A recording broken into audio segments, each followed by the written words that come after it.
ผู้ใดที่ว่าได้ติดตั้งกระเป๋านี้สำเร็จเนาะแล้วมันจะแจกเหรียญฟรี 1,000 AIX เนาะปัจจุบันนี้มัน$1,000เนาะเทียบเท่ากับ1,000 AIX เนาะสบายดีเพื่อนๆมาพบกับซอง BC เสียงดาราเช่นเคยเนาะ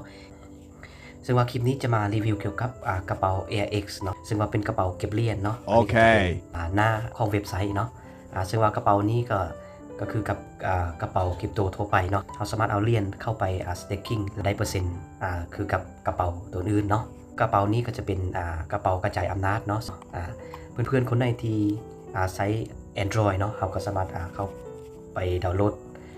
กระเป๋าตัวนี้เลยหรือว่าเพื่อนๆคนใดที่ว่าใช้ iOS เนาะเขาก็สามารถเข้าไปดาวน์โหลดiOS นี้ได้เลยเนาะหรือว่าเพื่อนๆสามารถเข้าไปอ่านเบิ่งไวท์เพเปอร์นี้ได้เลยหรือกับคู่มือการใช้งานเนาะ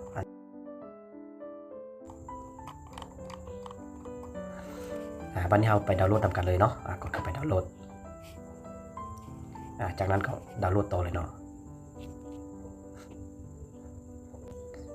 รอท่าจนกว่าดาวน์โหลดสำเร็จเนาะมันแจ้งบอกว่าสำเร็จแล้วเนาะก็กดเข้าไปเลย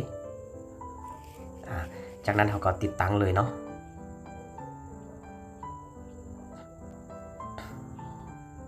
หลังจากติดตั้งสำเร็จแล้วก็เปิดเลยเนาะ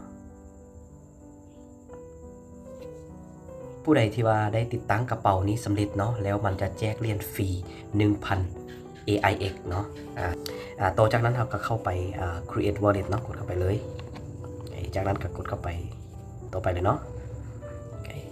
วันนี้เราก็จะมาใส่รหัสผ่านของเราเนาะซึ่งว่ารหัสผ่านช่องที่1กับช่องที่2นี้มันก็ใส่ให้คือกันเนาะสำหรับหน้านี้เนาะจะเป็น12วลีเนาะเราบุคคลจะให้บุคคลที่3รู้12วลีของเราเนาะเพราะว่ามันมีความปลอดภัยกับกระเป๋าเนาะถ้าว่าบุคคลที่3รู้12วลีแล้วมันก็บ่มีความปลอดภัยเนาะซึ่งว่าเราก็จดเอาไว้ดีๆเนาะบ่ต้องให้บุคคลที่3รับรู้จากนั้นเราก็กดต่อไปเลยเนาะแล้วซึ่งว่ามันจะให้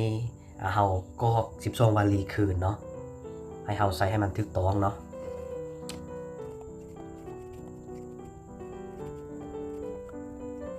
หลังจากกรอก12วลีแล้วเนาะเราก็กดต่อไปเลยมาฮอดขั้นตอนนี้แสดงว่าเราติดตั้งกระเป๋า AIX ถือว่าสำเร็จเนาะอันนี้ก็จะเป็นเหรียญที่เราสามารถฝากเข้ามากินดอกเบี้ยได้เลยเนาะวันนี้เราก็จะไปเอากระเป๋ามาผูกเนาะเพื่อว่าเป็นกระเป๋าพุ่งว่างทรงไม้เฮาเนาะแล้วก็เราก็จะได้เหรียญ AIX นี้ 1,000 AIX นำกันเลยเลยที่ว่าเบิ่งคลิปวิดีโอนี้แล้วเนาะก็copy เอาเลขกระเป๋าอยู่กองวิดีโอนี่ก็มาบางใส่ได้เลยเนาะให้เพื่อนๆเข้าไปดูตั้งค่าเนาะแล้วจากนั้นก็เข้าไป invite buy นี่เนาะกดเข้าไปเลยจากนั้นเราก็เอาเลขกระเป๋าผู้มุ่งว่างส่งให้เราเนาะเราก็กดวางได้เลยหรือว่าเราจะสแกนQR เนาะก็คือกันเนาะจากนั้นก็กด confirm ได้เลยแสดงว่าสำเร็จเนาะในการผูกกระเป๋าผู้แนะนำเนาะวันนี้เราไปเบิ่งว่าเราได้เรียนAIX บอซึ่งปัจจุบันนี้มัน$1,000เนาะเทียบเท่ากับ1,000 AIX เนาะเพื่อนๆก็สามารถเปลี่ยนภาษาในนี้ได้เลยเนาะเราก็ไปเปลี่ยนเป็นภาษาไทยเนาะ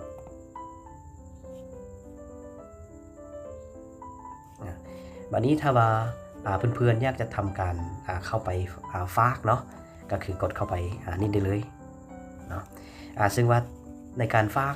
เข้ามากระเป๋านี้ก็จะมีอยู่3สกุลเงินเนาะซึ่งว่าจะเป็น USDT เนาะ USDT นี่ก็คือจะได้อยู่ 23.75526.25% ต่อเดือนเนาะวันนี้เราไปเบิ่งว่าขั้นต่ำในการฝากเข้ามานี่เท่าใดซึ่งขั้นต่ำในการฝากตัวนี้เนาะก็จะอยู่20 USDT เนาะเราจะใช้เครือข่าย BSC ต่อมาก็จะเป็น BNB เนาะBNB นี่จะได้อยู่ 19.1% เนาะกดเข้าไปเลยแต่ว่าขั้นต่ำในการฝากนี่ก็คือ1 BNB เนาะต่อมาก็จะเป็น TRX เนาะซึ่งว่า TRX นี่ฝากขั้นต่ำนี่100 TRX เนาะจะเป็นเครือข่ายTron เนาะเพื่อนๆก็สามารถเลือกเรียนที่จะฝากได้เลยเนาะต่อไปเนาะเพื่อนๆก็เข้าไปตัว AI นี่เนาะซึ่งว่าตัวนี้จะเป็นรายละเอียดเกี่ยวกับกระเป๋าAIX เนาะเพื่อนๆก็สามารถเข้ามาอ่านเบิ่งได้เลยเนาะอันนี้มันจะบอกรายละเอียดเลย ขั้นตอนในการติดตั้ง AIX ก็มีเพียงเท่านี้เนาะซึ่งว่าเราสมัครเข้ามาใหม่เราก็จะได้อยู่ 1,000 AIX นำกันเลยผู้ใดที่ว่าเบิ่งคลิปวิดีโอนี้แล้วยังบ่ทันมีกระเป๋าบนมือถือของเพื่อนๆก็สามารถเฮ็ดตามคลิปวิดีโอนี้ได้เลยเนาะคลิปนี้ก็จบเพียงเท่านี้แล้วเราจะพบกันในคลิปต่อไปสวัสดี